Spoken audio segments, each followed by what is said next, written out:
परमात्मा ने कितनी सुंदर सृष्टि को सजाया। तुम्हें करुणा दी, प्रेम दिया, वात्सल्य दिया, ममता दी, समर्पण दिया, जीवन भर का सुबरण देकर भी करता मन दे दूं कुछ और अभी।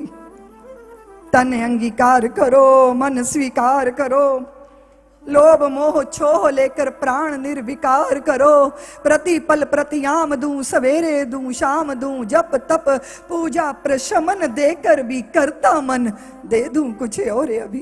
भक्ति भाव अर्जन लो, शक्ति साध सर्जन लो, अर्पित है अंतर मन अहम का विसर्जन लो। स्वप्न ले लो, जागरण ले लो, चिर संचित श्रम साधन देकर भी करता मन दे दूं कुछ और अभी, दे दूं कुछ और अभी। जिसको कहते हैं ना संपूर्ण समर्पित होकर, रिक्त होकर आनंद में विभोर हो जाना, वो स्त्री का स्वरूप है।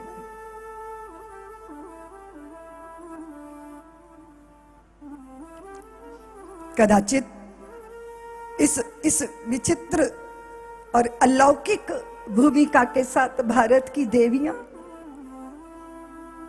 इसलिए मैंने कल निवेदन किया था कि धर्म तुमसे गति पाता है, तुम धर्म से गति पाती हो देवियों।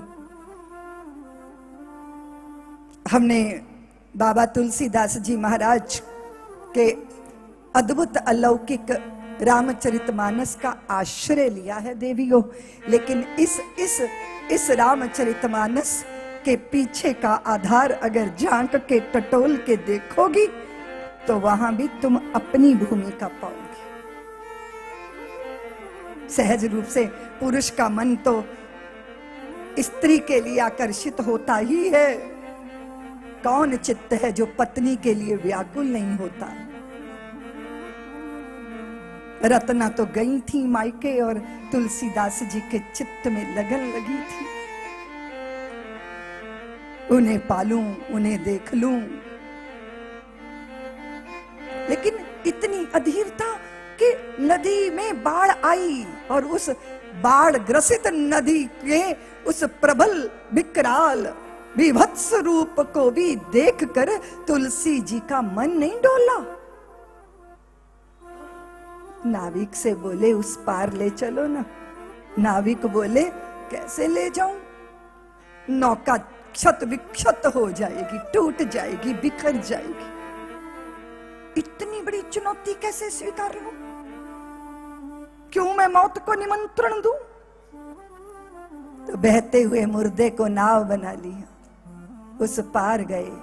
आधी रात है, बादल बरस रहे हैं, बिजली चमक रही है। द्वार पे दस्तक दूंगा तो लोग कहेंगे तुलसी जी प्रतीक्षा नहीं कर सके सुबह होने की। संकोच हुआ, पिछवाड़े गए तो देखा वहां मुंडेर से लटकता हुआ एक सर्प, उसको रस्सी बना के ऊपर चढ़ गए। साधारण स्त्री होती तो इतना पराक्रम करके, इतना दुस्साहस करके अगर पति सम्मुख होता तो विभोर हो जाती, मुग्ध हो जाती, आत्म विमुग्ध हो जाती, अपने रूप पर रूप गर्विता हो जाती। किंतु वो साधारण स्त्री तो नहीं थी ना, वो तो रत्ना थी। कदाचित इतने प्रेम करने वाला कोई मिल जाए तो। स्त्रियां मुझे कहती हैं दीदी माँ मैं तो अपने पति को उंगलियों पे नचाती हूं। तो मैंने कहा हे भगवान, ये 1.5 क्विंटल का तेरी उंगली पे चढ़ कैसे जाता है? अरे बोले वो चढ़ता नहीं है, उसका मतलब है कि इशारे पे नचाना, इशारे पे नचाते हैं। अपनों को इशारों पे नचाना अच्छा लगता है। लेकिन ये रत्ना है। रत्ना ने तुलसी के भीतर की उस संभावना को देख लिया। कदाचित इतना साहस, इतना दुस्साहस, इतना पराक्रम, इतनी शक्ति, इतनी ऊर्जा आपने अगर श्रेष्ठ को उपलब्ध करने में लगाई होती, जैसी नियत हराम पर तैसी हरि पर होए। चले जाओ वैकुंठ को, बाह न पकड़े कोई, विकट कामनाओं को कैसी कामना, विकट कामनाओं को देता हुआ चुनौती चला वियोगी, काम कामना हुई कामनी से निंदित होकर उपयोगी। पा जाती संतोष वासना, अगर गले लग जाती रत्ना, तो कैसे होते हुलसी सुत तुलसी तुलसीदास, अगर बुझ जाती प्रेम पे पार। उस प्रेम की प्यास को बुझने नहीं दिया, उस प्रेम की प्यास को भक्ति की प्यास में बदल दिया।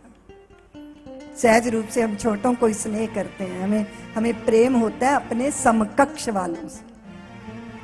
छोटों को स्नेह करना आसान है और प्रेम करना भी आसान है, लेकिन श्रद्धा करना आसान नहीं है। श्रद्धा करना यानी हिमालय पे चढ़ने जैसा है। जो हमसे श्रेष्ठ दिखे उन पे श्रद्धा होती है, लेकिन हमारा ये स्नेह भी तो वासना का ही एक रूप है। जो वासना है वही परिष्कृत होके स्नेह बनती है, और वही उसका परिष्कार होता है तो वो प्रेम बनती है, वो और परिष्कृत हो जाती है तो वो भक्ति में परिवर्तित हो जाती है। अवसर दे दिया, अवसर देना चाहिए। स्त्री का गौरव बांधने में ही नहीं है, समय पर स्त्री का गौरव पुरुष को अपने आकर्षण से मुक्त कर देना भी है, किसी श्रेष्ठ लक्ष्य के लिए। और फिर वो प्रकट हुआ जो अद्भुत है, जो अलौकिक है, जिसमें आज भी हम गोते लगाते हैं तो कोई था नहीं पाते। रामचरितमानस जैसे ग्रंथ का प्रादुर्भाव तुलसीदास जी की लेखनी से प्रकट हो गया। इसलिए मैंने निवेदन किया था कि विकट कामनाओं को देता हुआ चुनौती चला वियोगी, काम कामना हुई कामनी से निंदित होकर। वही तुलसी बाबा महिमा गाते हैं भगवान के नाम की।